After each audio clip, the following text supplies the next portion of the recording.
Croatia. Lovely. Okay. Take it away. Thank you. Millie, I'll start with you. Really big week for you. Huge congratulations on an amazing international career. How did you know it was the right time to call it a day on England? This will be my only question on my retirement, just because massive game tomorrow.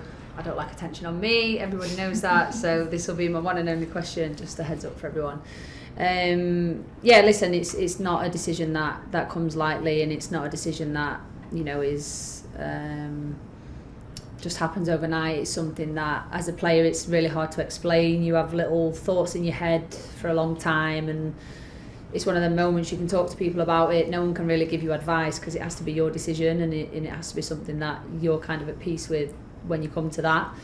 And everyone always asks, the question I've had a lot lately is why now, why this moment? Obviously the summer, I weren't in a place to even think about anything other than myself, and the summer was about me, physically and mentally kind of healing and fixing myself, and just taking a step back. And in all honesty, that weren't really a question I was asking myself at that moment. I just wanted to come back in a better place for pre-season, and I weren't really thinking of anything other than just being healthy as an individual again.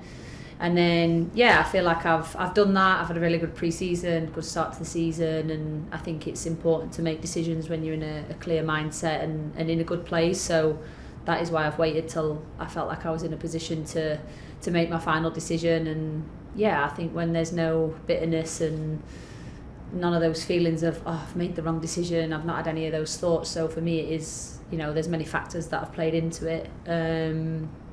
I don't see it as a sad thing. I see it as a celebration of, I've had an amazing England career, and I'm very grateful and blessed for the opportunities that I've been given, and the opportunities to play in the biggest tournaments, some of the best players in the world, lifting trophies, making memories with my family, travelling the world. Like, there's opportunities that aren't just gifted to anyone, so I feel really lucky. I see it as an opportunity now to be 100% for my club, and I've still got big ambitions. There's things that are missing from the cabinet, and still lots of records to break. So for me, it's about many factors that have played into my decision. But I'm really happy. I'm in a really good place, and I thank everyone for everything that they've done for me over the years. But now it's time to be number one supporter. Huge congratulations again, an amazing career. Thank you. And of course, Chelsea, huge game tomorrow. After maybe a disappointing draw, you would have wanted to start your campaign with a win. How do you rally the team and make sure that you guys go and fight and at Stamford Bridge in front of a home crowd tomorrow? Listen, I think upon reflection we see it as a point gain, not 2 points lost. I think in the new format it's important to be patient and to stay 2 feet on the ground. I think it's important to remain grounded, every point matters. So for us, of course, we wanted to go out and win that game. We wanted to start in a better way, but I don't think it's the end of the world that we drew that game. Our mentality is to win and to be the best team, of course it is, but didn't really need to do much rallying. I think we got straight back out on the training pitch. The girls showed a great response, and that started with the game against Tottenham. So I think a brilliant bounce back from that, and looking to take that momentum into tomorrow's game. And was it Karma Chameleon you guys were singing on the training pitch today? I heard a bit of singing. I don't even remember. There was a lot of energy at the start of training and a lot of different things going off. So we were a little bit hyper. I think everyone's excited to be back with an opportunity to play in the Champions League again. Amazing. And Sonia, just some team news from you. Who is unavailable to play tomorrow, please? I think we have pretty good news because we have some players back from the weekend. Sandy, Baltimore being one of them, as I mentioned, and as you could see, Niv and Lucy are still in the squad for the game tomorrow. So we are in a good place in terms of having players available. And do you as a manager feel the weight of expectation from the fans? This is the trophy they all want, right, going into this competition?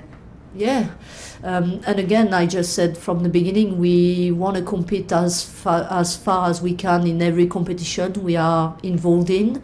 The Champions League is a special one because this competition is the biggest competition you can play as a club. That's also the only trophy who is missing in this club.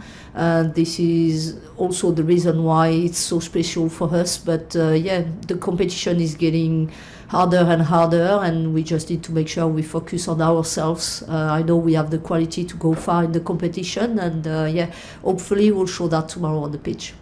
And do you have, how would you summarise Millie's amazing international career as her club manager? Probably summarize it's the wrong word because there is so much to say. The first thing I would say it's congrats Millie on this huge achievement. I think being able to play at the highest level for so long, being consistent and showing that many performances at a good level, as a player, as a captain, as a leader, but also as a good person. I think Millie was for me a surprise. When I say surprise, just because I faced her multiple times when I was the manager in other clubs, but when I first joined, I could discover the person she is too. And I think when you want to be one of the best in the world, you have to be a really good player but also a good person. She has great values. She has shown that through her career. She's coaching to do that every day in Chelsea, and a big thank you for that. She's a big support for me as a captain, as a leader in the team, and she means everything to this club. Some lovely words, so thank you so much. Thank you.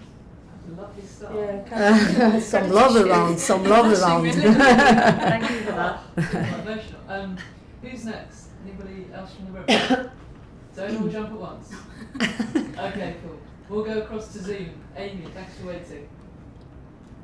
Hi guys. Hi. Sonia, just to kind of read Millie's statement yesterday, talking about how she wants the full focus now to be on Chelsea, and just hearing her speak there about that one trophy that's missing, and the quest that you guys are on to get that Champions League. How pleasing is it for you to have your club captain be kind of fully focused now on Chelsea? You know that when those international breaks come around, you can just wrap her in cotton wool, and you know that you're going to have as much of her as you can. Yeah, that's crucial. Having a player like Millie who will be now 100% focused for the club, for all the trophies we are competing for. I think, as I said, really, really important. I know she's a player who is always on the pitch first thinking about the team.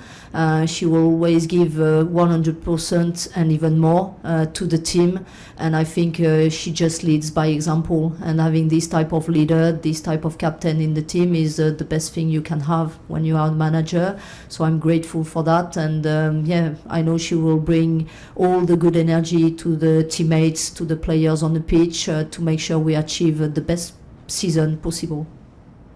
Millie, just you mentioned there that the point in 20 was a good point, but I sense that there will be frustration that you wanted to get all three. Can you channel that going into tomorrow and kind of be like, look, okay, last week was a good point, but no, now we really want to start here on home soil in the Champions League with a win. Yeah, definitely, and saying it's a good point is not us saying we didn't want to win that game and our ambitions are not to be better. But I think with the layout of the new format, it's not to, you can't get too low in the lows and too high in the highs. You have to stay level-headed. So I think it's more having that mentality of, okay, it weren't what we wanted it to be, but it's still a point gained, it's a point on the board. And like I said, the bounce back started with the game against Tottenham, and keeping that momentum going into tomorrow's game. But going to be a challenge. Every game is a challenge in football, especially with the level that it's at now, and especially in the Champions League. Like Sonia said, it's even harder to win every single game, but we're in a really good place. We've got the right mentality and the right attitude, and now it's about delivering. And I just want to ask you about the shape of this season, which you're playing a little bit more three at the back. You've got kind of new members of that defensive cast alongside you, obviously Bill Berman coming in as well. How have you found that kind of switching between the two formations? I know you've got experience in both, but just especially being the captain and often at the centre of that defence, how have you found that, and how do you feel the team is adapting to kind of bringing that unpredictability this season? Yeah, I think it's something we've done over the years, but I think it's something that every team has in its locker. I think at this level you have to be adaptable, you have to be able to play in different ways. To be honest, I just love playing football and love playing and being with my teammates regardless of what shape we're in. But I think both offer very different things, and it kind of depends what we're coming up against. But I think it's another string to our bow, and I think it's good to have. And takes a little bit of adapting to start with, new connections and stuff, but everyone's willing to learn in this environment, and I think that's the most important thing. And you've got to be adaptable, like I said, you've got to find different ways to beat the opposition, and yeah, sometimes a change in shape is required, but like I said, it's good to be able to do both. Perfect. Thank you. Good luck tomorrow. Thank you. Thank you. Thanks, Amy. We've got time for a couple more. We'll come to you next, Dan. Thank you. Hi both. Hi, Dan. Just a question for Sonia. Obviously, you know an awful lot about Paris FC, but I just wonder, it feels like they're kind of a household name in the Champions League now, so how do you feel they've kind of progressed in Europe over the last few seasons? Yeah, I know Paris FC really well. I know the players, I know the coach, and yeah, they progressed really well. I think they made a big decision this summer, bringing new investors in the team and investing even more money. I think the project they have over there is a really good project for the women's team. Every year they are making progress. We are expecting them to be a strong side tomorrow, especially because, as I already mentioned, everyone, when they are coming and facing Chelsea, they have this extra motivation. So it will be a tough game. They have really good individuals. They play good as a team, but we also have a really good team, and we are confident going into the game tomorrow. That's brilliant. Appreciate that. Thanks very much, and best of luck. Thank you. Thanks, Dan. We'll finish with Kit. No pressure, Kit.